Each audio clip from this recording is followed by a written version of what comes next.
আজকে সকালবেলা জানো তো ঘুম থেকে উঠে আমি একদম অবাক হয়ে গেছি।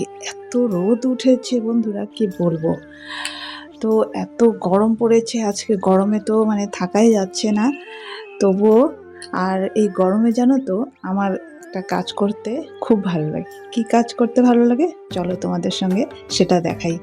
হ্যালো এভরিওয়ান, কেমন আছো সবাই? আশা করছি সকলে খুব খুব খুব ভালো আছো। তো আমি উর্মিলা আবারও নিয়ে চলে এসেছি নতুন একটা ব্লগ ভিডিও। তো আজকের ব্লগটা একদমই আলাদা ধরনের ব্লগ শেয়ার করছি তোমাদের সঙ্গে, আশা করছি খুব ভালো লাগবে। তো এই যে দেখতে পাচ্ছ, আজকে আমি বিছানার চাদরটা চেঞ্জ করলাম। আজকে না ভাবছি ঘরের মানে যত জামা কাপড় আছে সব ধোয়া কাচা করব। সব ধোয়া কাচা করব বললে কি আর হয় বলো তো, ধোয়া কাচার কোনো শেষ নেই। তবে ওই যে বললাম এই গরমের মধ্যে আমার একটা কাজ করতে খুব ভালো লাগে, এই যে জলের কাজ, ধোয়া কাচার কাজ। সারা দিন যদি আমাকে বলো করতে, আমি একদম আনন্দে করব, এত ভালো লাগে। তো আমার মনে হয় এই গরমের দিনে জলের কাজ করতে সবারই ভালো লাগে। তো আমার মনে হয় একটু বেশিই ভালো লাগে, কারণ এই যে মনে হয় এই যে এইভাবে সারাদিন জল পড়তে থাকবে আর আমি যে কোনো একটা মানে বাহানা আর কি, জামা কাপড় ধোয়া বলো, যে বাসন মাজা বলো, যে কোনো একটা বাহানায় জল নাড়তেই থাকবো সারাদিন। খুব ভালো লাগে। তো আজকে জানো তো সারাদিনই আমি প্রায় কাজ করেছি।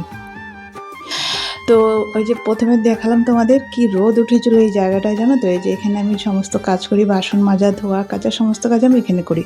তো সকালবেলা দেখি এখানে প্রচণ্ড রোদ উঠেছে, তো যার জন্য আর কি বাসনগুলো রেখে দিয়েছিলাম, বাসন মাজতে পারছিলাম না। তো প্রায় 11:30টার দিকে এখান থেকে রোদটা চলে যায়, তারপরে আমি এখানে বাসন মাজতে বসি। তো বাসন টাসন মাজা হয়ে গেছে, সে মানে জায়গাটা ভালো করে ধুয়ে দিলাম। ধুয়ে তারপরে ভালো এই যে এখানকার এই গ্রিলের সামনে এই পর্দাগুলো, এগুলো আজকে ধুয়ে দেবো। তো আজকে নামিয়ে এগুলো ভালো করে কেচে দিলাম। কেচে তারপরে ঘরের বিছানা চাদর তো মানে চেঞ্জ করলাম, সেটাও আজকে ধুয়ে দেবো। মানে আজকে প্রায় অর্ধেক জামা কাপড় ধুয়েছি, ঘরের ধোয়া কাচা করেছি। কালকে আরও আছে, তবে কালকে থেকে ছেলের স্কুল শুরু হয়ে যাচ্ছে, কালকে বোধহয় এতটা পারবো না। তো যার জন্য আর কি আজকে অনেকটা এগিয়ে রাখলাম।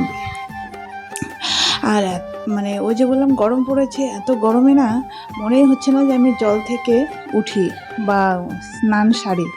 কিন্তু তবুও সব তো কাজ তো সারতে হবে, কারণ ছেলেকে আবার খেতে দিতে হবে। তো আজকে দেখতে পেলে এত জামা কাপড় ধুচ্ছি আমি, আর আনন্দে আনন্দে ধুচ্ছি, মানে মজাই লাগছে ধুতে। তো এই যে দেখো সমস্ত জামা কাপড় আমার ধোয়া কমপ্লিট হয়ে গেছে, বাসন টাসন সব মাজা এখানে সব ক্লিন হয়ে গেছে। ও এর মধ্যে আবার আমি ঘরও মুছে নিয়েছি। তো এখন যাচ্ছি স্নানে, স্নানটা সেরে আসি।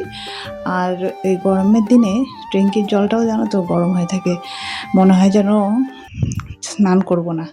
কিন্তু এত গরম জল দিয়ে কার স্নান করতে ভালো লাগে বলো তো, তবুও করতে হবে। গরম জল দিয়ে স্নান করলাম। শীতের দিনে ঠান্ডা জল আর গরমের দিনে গরম জল, এই ট্যাঙ্কির জলের এই এক সমস্যা। তো যাই হোক, স্নানটা করে আস্তে আস্তে সব জামা কাপড় শুকিয়ে গেছে। মানে পাতলা জামা কাপড় তো মানে খুব তাড়াতাড়ি শুকিয়ে যায়, জলটা ঝরে গেলে শুকিয়ে যায়। তো শুকিয়ে গেলে ভাবলাম এগুলো একবারে টাঙিয়ে দিই। মানে এটা একটা মানে ঝঞ্ঝাট, এই পর্দার এই যে এগুলো টাঙানো, জানো তো খুব বিরক্ত লাগে আমার। তো যাই হোক, করতে তো হবেই। মেয়েদের কোনো কাজে বিরক্ত লাগলে চলবে না, সেটাকেই ভালোবেসে করতে হবে। তো যাই হোক চলো এগুলো টাঙিয়ে দিয়ে তারপরে ছেলেকে খেতে দেবো। এখন প্রায় 3:30 বাজে। তো আজকে আবার ঘরের যে খাবার টেবিলের প্লাস্টিকটাও ধুয়ে দিয়েছিলাম, তো সেটাও পেতে তারপরে ছেলেকে খেতে দেব। তো চলো আজকের ব্লগটা এই পর্যন্তই। সবাই খুব ভালো থেকো, সুস্থ থেকো। আর হ্যাঁ, সবাই গরমে কে কেমন আছো অবশ্যই কমেন্ট করে জানিও। টাটা।